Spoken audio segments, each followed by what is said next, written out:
Madame, mademoiselle, monsieur, bienvenue chez vous dans le magazine Opinion. Au sommaire de ce Génération Humaniste, un dossier mobilité avec le RECO, le réseau express de covoiturage du CDH. Le développement humain aussi avec l'opération IDH qui anime la vie du parti.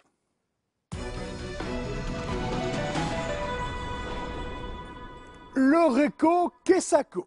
RECO pour Réseau Express de Covoiturage, un ambitieux mais très réaliste plan du CDH pour améliorer la mobilité. Découvrez le principe. Imaginez une bande de circulation sur l'autoroute rien que pour vous. 20 000 voitures en moins chaque matin vers Bruxelles. 1 heure de plus chaque jour pour faire ce que vous voulez.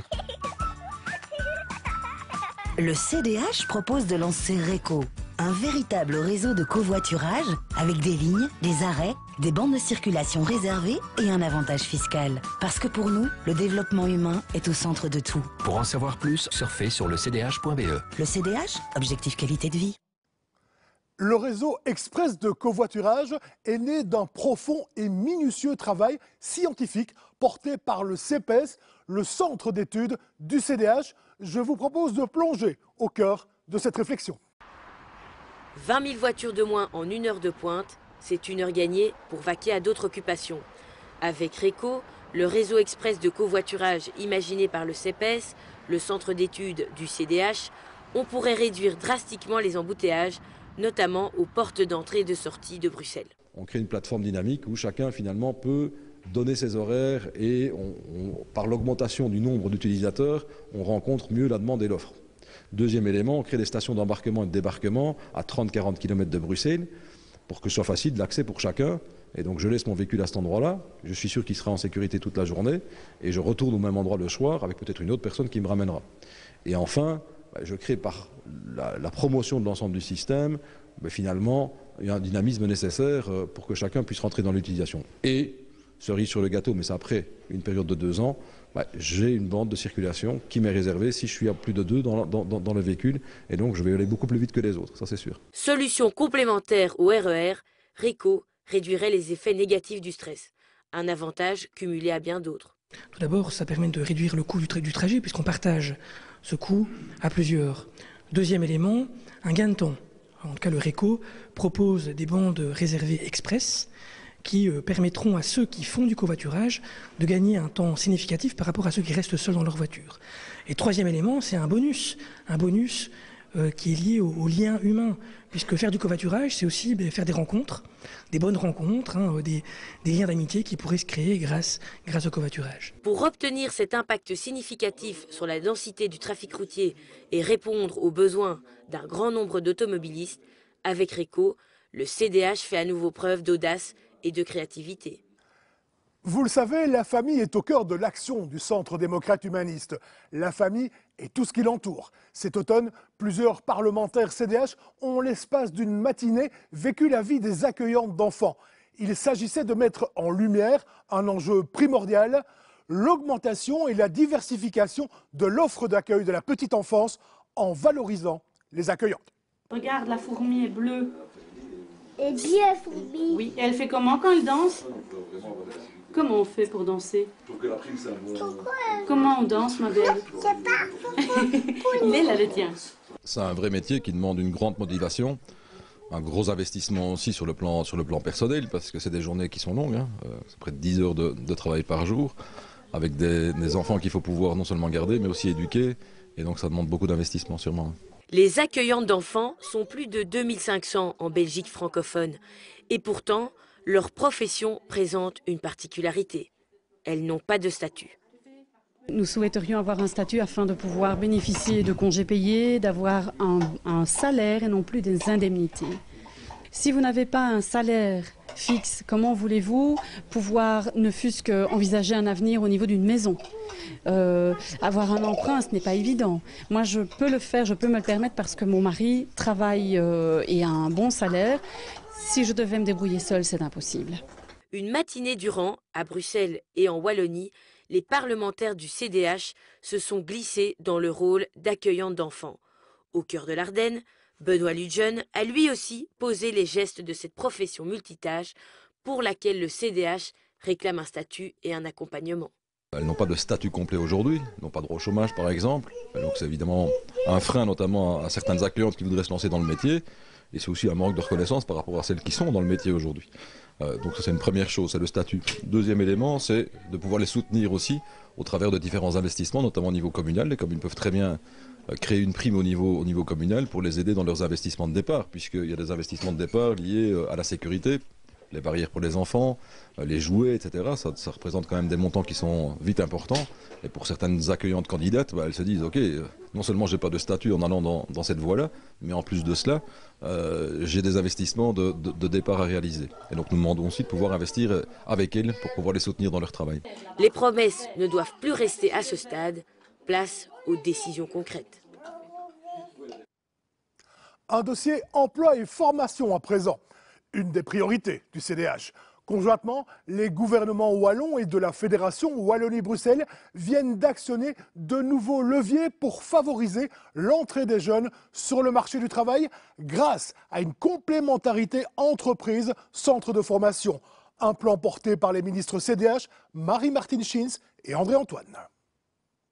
Insuffler une dynamique nouvelle dans le domaine de l'emploi et de la formation. Telle est la volonté des entités fédérées. Principalement à la manœuvre, les ministres CDH Marie-Martine Schins, ministre de l'enseignement obligatoire et de la promotion sociale en Fédération Wallonie-Bruxelles, et André-Antoine, ministre wallon de l'emploi, encouragent via un plan les entreprises à plus s'impliquer dans la formation. Dans le plan de formation, il y aura également des incitants pour les entreprises, pour qu'elles puissent accueillir des jeunes en alternance, parce que j'en discutais encore dernièrement avec l'administrateur délégué de Orez, qui pratique beaucoup la formation en alternance avec les CFA, et il me disait simplement, le message à faire passer, c'est que ça marche. Nous allons lancer la méthode allemande en Wallonie. Cette méthode allemande, c'est la formation alternée, c'est-à-dire on va former le demandeur d'emploi au cœur même de l'entreprise jusqu'à 80% de son temps. Et les 20% restants, ce sera pour les centres de compétences, lui permettant au passage d'avoir une certification de sa compétence. Un pas de plus dans la nécessité d'avoir des jeunes formés et qualifiés pour répondre au mieux à la réalité des entreprises. À Bruxelles, la même genre d'initiative. Céline Frémaux et Actiris s'attaquent au chômage des jeunes via le service jeune garanti. Anticiper la recommandation européenne, c'est ce qu'a fait Céline Frémaux. Avec Actiris, la ministre CDH de l'emploi à Bruxelles vient de lancer la garantie jeune. Ce service a pour mission d'offrir des stages en entreprise aux jeunes bruxellois. Aujourd'hui, tout jeune de moins de 30 ans, quand il va s'inscrire sur le marché de l'emploi à Bruxelles, il va leur proposer un stage, un complément de formation ou un emploi. Alors pour être réaliste, nous avons commencé à travailler sur la question des stages et mis des collaborations en route, notamment entre Actiris, notre organisme régional de mise à l'emploi, et Bessie, qui est en fait la représentation de l'ensemble des entreprises bruxelloises et permettent à un certain nombre de jeunes, ils sont déjà aujourd'hui 250, pour accéder à un premier stage. C'est souvent le manque d'expérience professionnelle qui parfois, même dans un grand nombre de configurations, peine ou pénalise les jeunes dans leur recherche d'emploi. En région bruxelloise, plus de 1000 jeunes sont concernés par le service garantie jeune. Nous avons dégagé des moyens importants au niveau de la COCOF et de Bruxelles pour augmenter et doper la formation des jeunes. Et on travaille également sur l'augmentation des offres d'emploi qui vont transiter par Actiris. Plus que jamais, l'objectif est d'être en position de réellement fournir une solution à chaque nouveau jeune chercheur d'emploi bruxellois. L'opération IDH bat son plein. Vous le savez, IDH, c'est une vaste consultation de tous les horizons qui composent la société d'aujourd'hui. Un bouillonnement d'idées pour préparer ensemble le monde de demain. Sous la houlette d'une vingtaine d'ambassadeurs, les monsieur et madame IDH. Découverte des contraintes environnementales à travers une promenade en forêt, débat sur la formation dans un code d'étudiants ou atelier chocolat sur le thème de l'intergénérationnel. Il existe de nombreuses formules pour stimuler la réflexion sur l'évolution de notre société et le développement humain. J'ai été confrontée à une problématique que j'ai vécue moi-même, qui est finalement que peuvent faire les personnes âgées quand elles perdent leur conjoint et qu'elles se retrouvent seules. Quelles sont les autres possibilités pour elles finalement que d'aller en maison de repos? Et m'est venue alors l'idée de faire quelque chose pour informer la population de Viron-Aval et les autres aussi bien sûr sur le logement kangourou qui permet alors d'accueillir un couple de jeunes ou un jeune tout seul chez une personne plus âgée. Et donc le fil conducteur, c'est d'abord l'être humain, évidemment, qui partage son savoir, son logement et ses plaisirs au sous. Et je trouvais que ça se couplait vraiment bien, chocolat et personnes âgées. Ailleurs, comme en région bruxelloise, là, l'opération IDH s'est nourrie de propositions grâce à un débat dans une formule plus conventionnelle sur l'emploi et les jeunes. Mais avec toujours ce leitmotiv propre au concept, récolter des propositions et recommandations qui contribueront à la croissance et à la qualité de vie. Nous sommes bien sûr en phase préparatoire par rapport à un programme pour l'année prochaine, pour 2014, mais nous voulons voir aussi à très long terme avec ce développement humain. C'est vraiment une perspective pour les 20, 30, pour les 50 prochaines années. Donc ça va nous alimenter au cours de l'année, mais aussi dans le cadre de toute notre action politique dans les années à venir. Ce processus de participation citoyenne prendra fin avec l'année 2013. Depuis son lancement, l'opération IDH rencontre un véritable succès. Plus de 150 événements, rencontres, activités ont été ou vont être organisés en Wallonie et à Bruxelles. Mais IDH, c'est également la collecte via une plateforme interactive. Je vous propose un rappel du principe avec Antoine de Bormann, le directeur du CEPES. Dès septembre, le CDH a lancé l'opération IDH. L'opération IDH, c'est quoi? C'est avant tout recueillir toutes vos propositions, toutes vos idées pour alimenter notre projet politique et construire en fait ce projet politique avec vous, avec l'ensemble des citoyens, sur des préoccupations très concrètes. Et donc c'est pour ça qu'on a fait des débats sur le logement, sur l'emploi, sur l'enseignement, sur la mobilité, toute une série de thèmes qui touchent vraiment au quotidien des personnes et à votre quotidien. On l'a fait par le biais de toute une série de débats en Wallonie, à Bruxelles. Il y a près de 200 débats qui sont organisés un peu partout. Il y a aussi des débats qui sont faits en ligne par le forum, par le site IDH, qui permet à la fois d'émettre des propositions, mais aussi de participer à des sondages pour justement indiquer quelle est votre sensibilité par rapport aux différentes propositions qui sont faites et quelle est finalement la proposition qui est pour vous la plus prioritaire, qui est vraiment celle que vous voulez mettre en avant. Et on a fait ces sondages effectivement sur l'enseignement, sur le logement, sur la mobilité et vous avez été très nombreux à y participer et donc on va évidemment en tenir compte lorsqu'on rédige notre programme électoral et qu'on se présente ensuite aux électeurs. Une visite à présent, celle de Benoît Ludgen en communauté germanophone. Le président du CDH est allé à la rencontre de son homologue du CSP et des mandataires du parti frère du Centre démocrate humaniste. L'occasion de faire le point sur le transfert de compétences dans le cadre de la 6e réforme de l'État, mais aussi du méga scrutin de mai 2014. Une matinée en 2 temps pour la visite de Benoît Ludgen au CSP, le parti frère du CDH en communauté germanophone. La première partie des entretiens portait sur la préparation de la 6e réforme de l'État et le transfert de compétences régionales supplémentaires. Oui, parti frère et parti avec lequel nous avons des liens évidemment quotidiens, notamment dans le cadre de la 6e réforme de l'État, puisque la communauté germanophone va pouvoir aussi prendre plus de responsabilités dans des compétences importantes, les allocations familiales, la gestion de l'emploi, la gestion de la protection sociale pour partie en tout cas. C'est évidemment important d'avoir ces liens-là. C'est des liens aussi humains, au-delà des liens politiques et des liens en matière de compétences. On est frères proches de par aussi la réalité de la proximité de nos communes. Avec la 6e réforme de l'État, on voit quand même que les communautés sont renforcées, donc on n'a pas envie de donner l'impression qu'on devient une communauté un peu à part. On vit quand même dans un pays, la Belgique, et là je crois que c'est important aussi de montrer qu'aujourd'hui, demain et dans l'avenir, on a besoin de liens forts avec ses partis frères et partis sœurs. Le grand scrutin de 2014 constituait le second temps. Robert Nils, tête de liste pour le Parlement germanophone, et Pascal Harimond, tête de liste CSP à l'Europe, ont tous deux présenté leurs objectifs pour le rendez-vous avec les électeurs en mai prochain. C'est un vrai défi d'essayer de reprendre un peu le pouvoir ici en communauté germanophone, de prendre les responsabilités plutôt que le pouvoir. Et donc avec Karl-Heinz Lamberts comme ministre-président, je dirais, c'est vraiment maintenant essayer de montrer qu'il y a des alternatives par rapport non seulement à sa politique, mais aussi à son style de politique. Pour une région comme la nôtre ici, qui est très frontalière, les gens ont déjà un feeling pour l'Europe, mais il faut davantage leur expliquer ce qui serait si on n'avait pas l'Europe. Plus que jamais, CSP et CDH sont soudés pour affronter les prochains défis électoraux. Plus jeunes que jamais. Les aînés du CDH viennent de passer le cap des 30 ans. L'anniversaire a été célébré à Bastogne, où ils ont fait part de leurs attentes pour le futur. De solides et vaillants trentenaires. Cet automne, les aînés du CDH célébraient le 30e anniversaire de leur association. Ils étaient plus de 250 à participer à cet événement. Jeunes, moins jeunes, avec toujours cette volonté du mieux vivre ensemble. Le CDH, et singulièrement les aînés, plaide pour le développement de projets intergénérationnels avec des lieux de vie choisis, comme par exemple de petites maisons, des studios, des résidences-services, des logements kangourous ou d'autres types d'habitations groupées.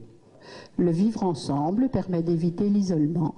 Il favorise le partage des compétences et des expériences. Il limite les préjugés et le cloisonnement entre les générations. Pour Benoît Ludgen, les associations satellites du CDH permettent de donner une plus-value à notre mouvement politique. J'ai souhaité, en tant que président du CDH, de pouvoir mettre l'accent sur la participation. Participation de l'ensemble des membres, d'abord, des militants, ceux qui se mobilisent davantage que les membres, des mandataires, de l'ensemble de ceux qui exercent une responsabilité dans le parti, et bien sûr aussi les jeunes, les aînés, les femmes, qui représentent évidemment autant d'instances importantes, d'idées, de propositions et de créativité, c'est ça le plus important. Nous avons ensemble cette responsabilité d'apporter aussi cet enthousiasme, cette créativité pour apporter des solutions, des liens renforcés entre les générations. Une double vision partagée par les participants. Les attentes des aînés, d'abord, c'est de pouvoir vivre soi-même, être soi-même et pouvoir faire comprendre que notre vie, elle continue, que nous devons l'assumer. C'est pas toujours facile. Et donc, nous avons vraiment besoin d'être soutenus, même si nous jouons la comédie de temps en temps. Je regarde les années qui viennent et je suis heureux de retrouver toute une série d'amis qui depuis de nombreuses années sont là en train d'organiser cette façon de voir comment l'intergénérationnel peut se faire. Et donc je trouve ça très très bien et vraiment très fort. Cet anniversaire aura également été l'occasion d'écouter Philippe Maystadt évoquer la zone euro. Le réseau express de covoiturage, l'emploi, la formation, le statut des gardiennes, l'opération IDH, ces réflexions, ces priorités, ces actions découlent pleinement du congrès développement humain organisé au printemps dernier à Louvain-la-Neuve. L'avenir, cela se prépare et le CDH entend être un acteur majeur du mieux-être dans le monde de demain. Crise économique, sociale, environnementale, crise de valeurs et de confiance. Pendant des années, la croissance économique a généré une forte amélioration des conditions de vie. Services, protection sociale, infrastructures. Elle a aussi engendré des conséquences inacceptables. Le modèle matérialiste et individualiste a conduit à une impasse. Inégalité, perte d'emploi, endettement, épuisement des ressources. Ce système ne parvient plus à ouvrir de perspectives. Se résigner serait trop facile. Pour demain, pour les générations futures, nous devons dépasser les crises et ouvrir une nouvelle voie. Notre mouvement est en marche. Il est ancré dans les réalités de nos régions. C'est un centre qui rassemble ceux qui veulent construire l'avenir. Notre projet ose proposer le bonheur pour objectif. Nous sommes des êtres humains. Nous l'avons parfois oublié. Ce qui nous rend plus heureux, c'est le développement humain. Le développement humain, c'est investir dans la croissance de la qualité de vie, l'école, la famille, le talent et la force du travail. C'est donner à chacun sa juste part et retrouver le sens du mot économie. Une économie au service de l'homme. C'est mieux vivre ensemble avec respect. L'avenir, c'est nous qui le choisissons. Construisons-le ensemble. Le changement, nous devons l'inspirer et le réaliser avec toute notre énergie et notre volonté. Ensemble, libérons notre créativité et notre imagination pour tracer un nouveau modèle. Inspirons, créons le changement. Le CDH veut construire ce projet et propose à chacun d'y prendre part. C'est un projet radicalement humain. Aujourd'hui, nous ne vivons pas la fin d'une époque, mais le début d'une nouvelle ère.